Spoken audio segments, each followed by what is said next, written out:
Hello everyone! In this video, I'm going to be talking about vibrato. Now, if you're a subscriber, you may have noticed I've already done a vibrato video. Well, in that video, I only talked about one way of how to practice it, so I thought I would make a new video that is longer, that goes through all the things that you should know before you start practicing your vibrato. I'll also leave a link for that shorter video in the description. Now, what I think is the most important thing to keep in mind before you even start learning vibrato is to have realistic expectations. So if you're a beginner and you only just started playing violin maybe like a few months ago, it's probably too early to start learning vibrato. It is more important to have a really good grasp of where your fingers need to be and to start developing your ear for intonation before you start learning vibrato. Because once you start doing vibrato, it can sort of mask your intonation or mask the wrong notes a little bit. Because with vibrato, you're making the pitch go up and down, and that makes it more difficult to be able to hear for those correct or incorrect notes. So I suggest practicing your violin at least a year or two or even more before even attempting to do vibrato. The other thing is vibrato is hard, okay? It takes a lot of time to master and to even get a semi-good movement that sounds somewhat like vibrato that you can then incorporate into your pieces. And even so, even if you can get the correct movement, it can be a little challenging to bring it into your normal playing routine. So it is really important to keep that realistic expectation that it will take time before you can get it going. And also, it's really important to take that time and not to rush it. If you start trying to do a full vibrato before you're ready, more likely you're going to just tense up and have a real hard grip on your violin neck, and it's just not going to sound that great. Now, once you are ready to start learning vibrato, the very first thing you need to decide is whether or not you're going to be learning wrist vibrato or arm vibrato. Of course, down the line, you'll eventually want to be competent at both, and you might even do some sort of combination of the two or start with one and gradually blend the note into the others, like starting with a slow vibrato, then moving into a quick one. Like if I were to do that, it would more likely start with more of an arm vibrato, then turn more into a wrist because you can get a faster motion with the wrist. But when you're just starting out, you should always just start practicing one or the other. I find if you try to do both, it can make your progress a little slower. And it's just easier to learn one than the other than work on how to incorporate both when it's needed. For me, I started with wrist vibrato, and then when I got into the first year of university, that's when I started really working on arm vibrato, and now I can do both equally well. I find if I'm not thinking about it, I'll tend to use just wrist, but in my slow romantic pieces, I'll put notes in my music for when I want to use arm for artistic reasons, and I'll do arm vibrato just fine. The more people I've talked to over the years, the more I find people tend to use arm vibrato, or they at least started learning with arm vibrato. So maybe I'm just the exception with starting with wrist. So what are the differences between wrist and arm vibrato? Well, I'll show you here. Wrist vibrato is when you're just moving from the wrist like this. So that's an over-exaggerated motion. So the movement is coming from the wrist. And arm vibrato, I think I should stand up here, is when you're moving this way. So the movement is coming from the elbow with arm vibrato. And with wrist vibrato, that's the movement. So before you even pick up your violin to start practicing your vibrato, you should start practicing the correct movement without your violin. So with wrist, make sure you're bending this way. So you never want to bend like this. That's wrong. So always like this, or with arm, like this. It's like you're shaking your fist at someone. It's that kind of a movement. Something that I know that some people do is practice that movement against a wall. So here I am against a wall. So the movement I want for arm vibrato is like this.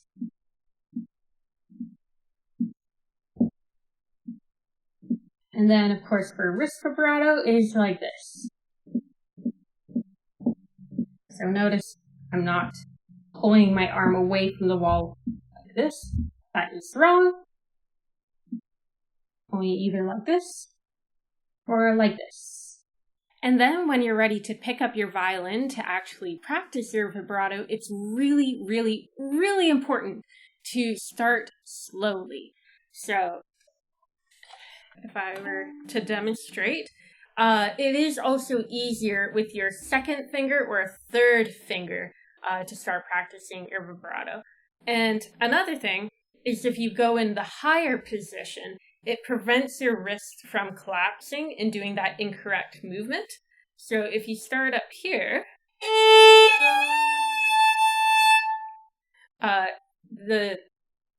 your violin itself will prevent your wrist from collapsing.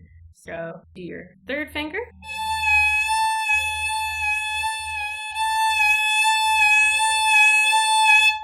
Very slowly like that. And when you're doing it, I know a lot of the time you're really thinking about keeping your fingers on their very tips. But when it comes to vibrato, it's okay to flatten your fingers a teeny tiny bit, just so that way there's more flesh against the string.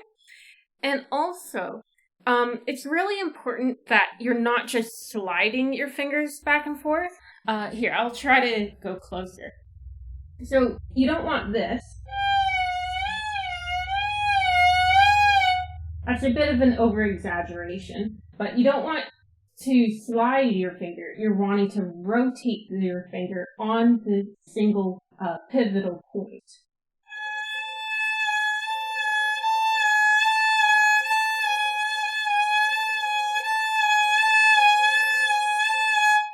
Like that. And then once you're finished practicing with one finger, of course you move on to the other.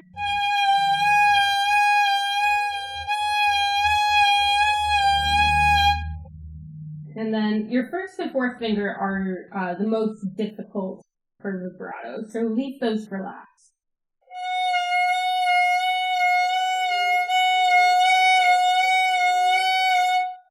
And then, of course, for the fourth finger especially, even though we tend to use the very tip, when it comes to vibrato, it is okay to flatten out just a little bit so it has more of a surface area to rock on.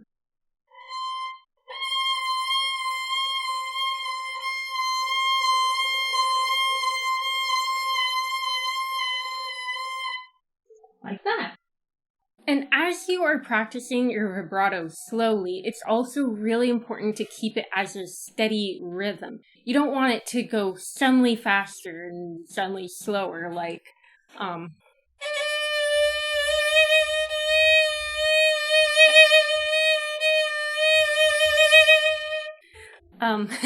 it's a little difficult for me to do it wrong, but I think you get the idea. You want it to be steady and for it to gradually get faster over the course of you practicing. So when practicing your vibrato slowly, you can use a metronome, which I showed in my other video, or you can use little patterns like something that my teacher taught me was, let's go to the zoo. We will see the kangaroo. So if I try that, and I'll go in a little closer so you can see.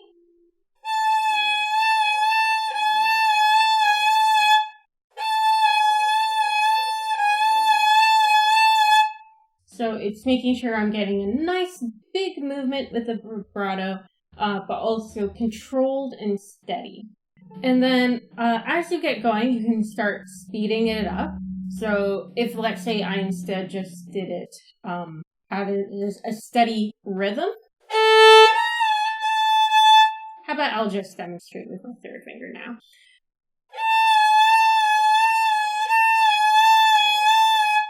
So that's what it should sound like for you when you're starting to learn.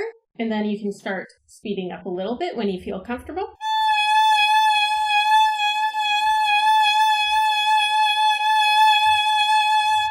And then trying to make it into a full vibrato, it'll eventually sound like this.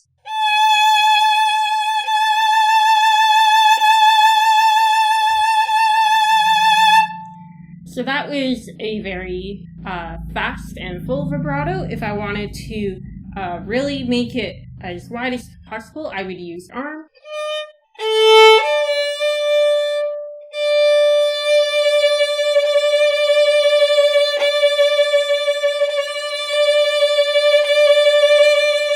And then if I were to use just wrist.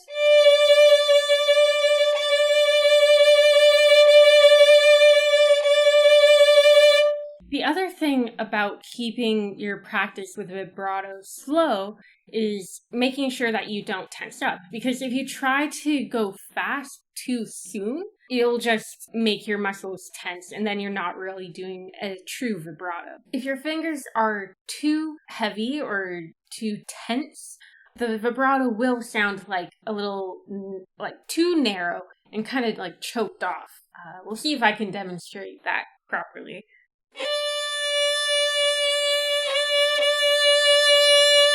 Yeah, so there I tried to squeeze as hard as I could, and it sounded not too good. Let me see again.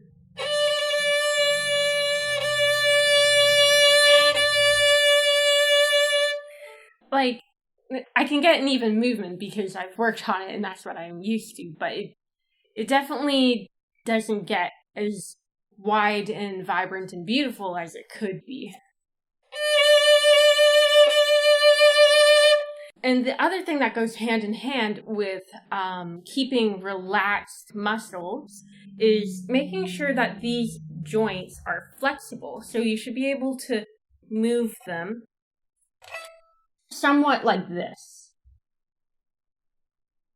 So I'm double jointed. You might not be able to move your fingers quite so much backwards, but everyone has at least a little bit of flexibility this way. So when our fingers are on the violin neck, they're in this sort of a shape that's curved, right? So they should be able to straighten out and then pop it back into shape. And it's that flexibility that we want while we're vibrating to really help get that wide vibrato and to make sure our fingers are rocking in place rather than sliding back and forth. Now, something I have seen when I've tried to explain having loose muscles is when people try to vibrate, try to show it this way. Their whole hand is going like this.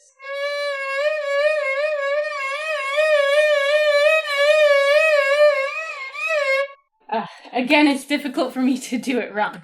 But what it is the thumb is sliding back and forth along with the hand.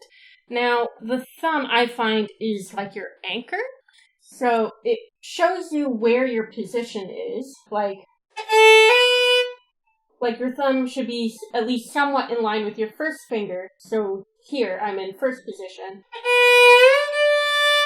Here, I'm in third position. And again, my thumb is at least somewhat in line. So it's your thumb that is staying in its spot where it needs to be in order to align your hand for what position you're in. But then when you're vibrating,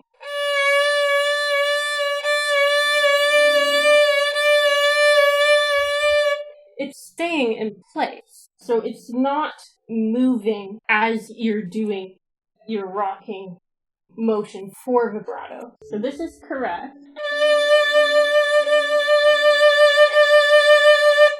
This is incorrect.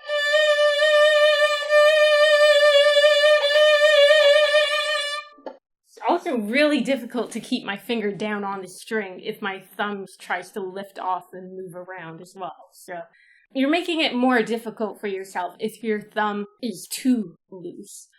But of course, again, there's a fine line between it being too loose and then trying to make it stay in contact, but then overdoing it, and it's like you're strangling the neck with your fist. So it's just really important to find that balance where your hand is in place, but not tense. So that was my longer video on things to think about while learning vibrato. I hope you found it helpful. And if you enjoyed it, please leave a like, subscribe, and hit that notification bell.